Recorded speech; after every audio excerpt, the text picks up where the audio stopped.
Good morning class 12। हमने अपने previous class में प्रिंसिपल ऑफ मैनेजमेंट के बारे में स्टडी किया था। तो आप लोग जब क्लास में थे तो मैंने आपको बताया था what is principle of management. I have told you that principle of management is basically the general guidelines that shows a path to the upcoming managers. उसके बाद मैंने आपको बताया था कि हेनरी फ्योल के 14 प्रिंसिपल ऑफ मैनेजमेंट के बारे में। आज हम बात करेंगे scientific management given by F.W. Taylor. ठीक है बच्चों, तो आज हम बात करेंगे scientific management that was given by F.W. Taylor. Important है बच्चों। So today we will discuss about scientific management that was given by F.W. Taylor. तो सबसे पहले हम समझेंगे कि साइंटिफिक मैनेजमेंट तो होता क्या है। देखो, साइंटिफिक मैनेजमेंट का मतलब ये है बाय यूजिंग साइंटिफिक टूल्स और by analysing a process in a scientific manner you can choose a best way of doing a particular thing। यानी कि किसी काम को करने का सबसे अच्छा तरीका ढूंढ लेना। किसको? साइंटिफिक टूल्स को यूज करके, उसको साइंटिफिकली एनालाइज करके, प्रॉपर्ली ऑब्जर्व करके। So what you have to do, you have to choose the best way of doing a particular thing. किसी काम को सबसे अच्छे तरीके से करना, स्मूथली रन करना, प्रॉपर्ली रन करना। क्या ठीक है ना, ट्रेडिशनली पैटर्न से हटकर, ट्रेडिशनल पैटर्न से हटकर आपको क्या करना है? You are suppose to choose the best way, you are suppose to find out the best way of doing a particular thing. This is called scientific management and that was given by F.W.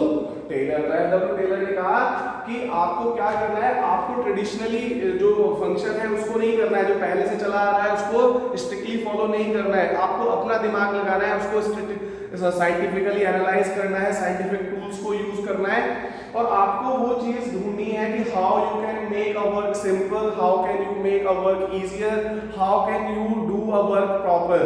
So you have to find out the best way, सबसे अच्छा, सबसे आसान, सबसे बढ़िया तरीका आपको ढूंढना है, और वही होता है हमारे पास साइंटिफिक मैनेजमेंट। अब उसके बाद फीचर्स क्या क्या है साइंटिफिक मैनेजमेंट के, वो हम बात कर लेते हैं।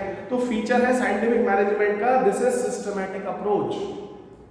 साइंटिफिक मैनेजमेंट क्या है? This is a systematic approach. You are using scientific tools, you are using scientific methods, you are not strict with some traditional ways. जैसा किसी ने बता दिया आप वैसा फॉलो नहीं कर रहे हैं। You are using science, you are using your mind, you are finding new approaches, you are working as a system.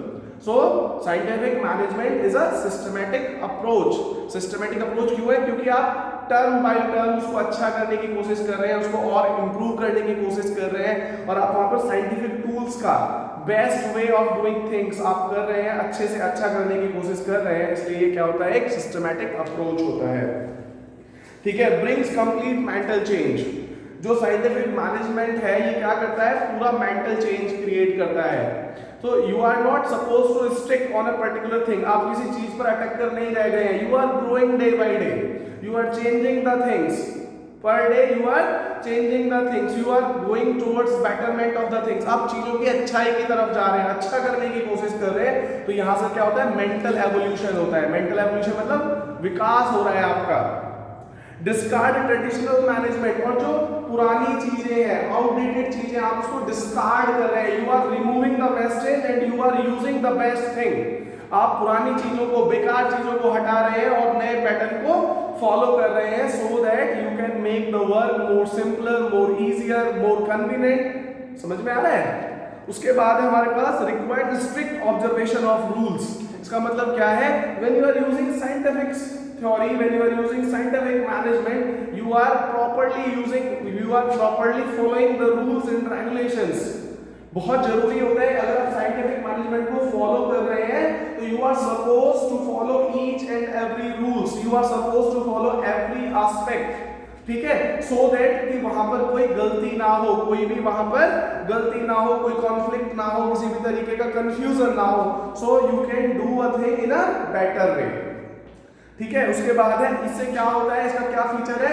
By doing systematic, if you are doing a thing in a systematic way, or you are using scientific approach or scientific management you are using, then what will you do?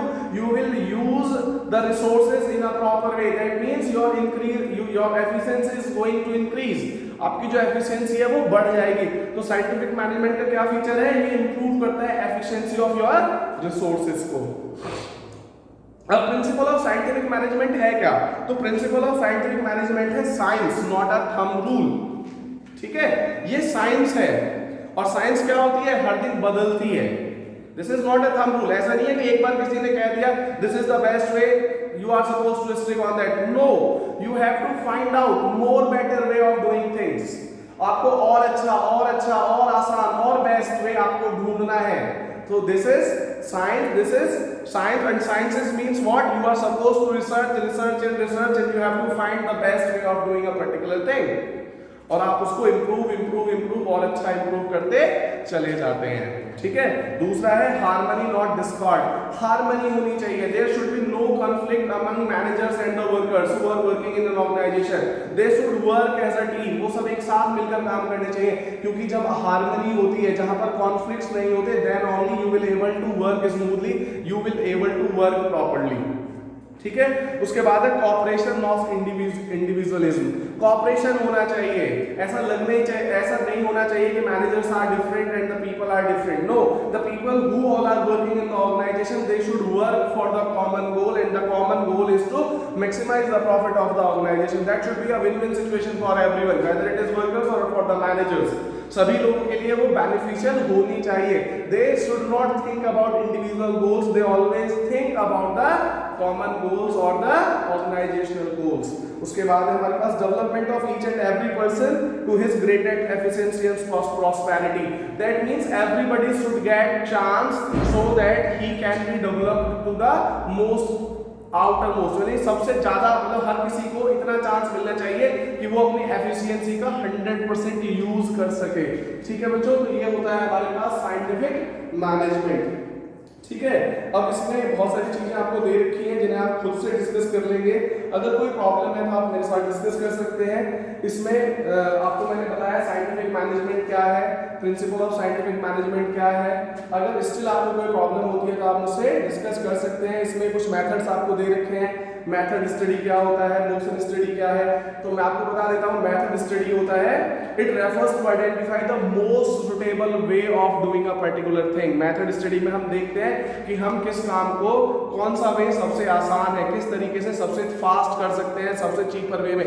तो doing a particular thing in a best way is called method study. फिर होता है motion study, it refers to a technique to study the movement those are necessary for doing a well defined job work. वहां पर हम motion देखते हैं, movement देखते हैं। The movie camera is used to conduct this study. The main objective of the study is to eliminate the unnecessary motions. यहाँ पर जो unnecessary movement है उसको हम यहाँ से reduce करते हैं। ठीक है, उसके बाद है हमारे पास time study, it refers to determining the standard time required to complete a particular activity. वहां पर हम ढूंढते हैं किसी काम को पूरा करने में स्टैंडर्ड कितना टाइम लगेगा, how much minimum time is required, किसी काम को कम से कम समय में हम कैसे कर सकते हैं, this is known as time study. और उसके बाद है fatigue study, it refers to determine the duration and frequency of rest interval to complete a particular job. इसमें हम फैटीग स्टडी में चेक करते हैं कि how much interval is required, how much rest is required for the workers to complete a particular task. किसी काम को पूरा करने के लिए उसे कितने इंटरवल की, कितने आराम की जरूरत होगी। So without any kind of tension, without any kind of pressure, he और she can complete the job. तो बच्चों ये डिफरेंट मेथड्स हैं साइंटिफिक मैनेजमेंट के जिन्हें आप स्टडी करना है, जिनको आपको अगर फिर भी कोई प्रॉब्लम होती है तो आप मुझे डिस्कस कर सकते हैं। Thank you, have a nice day.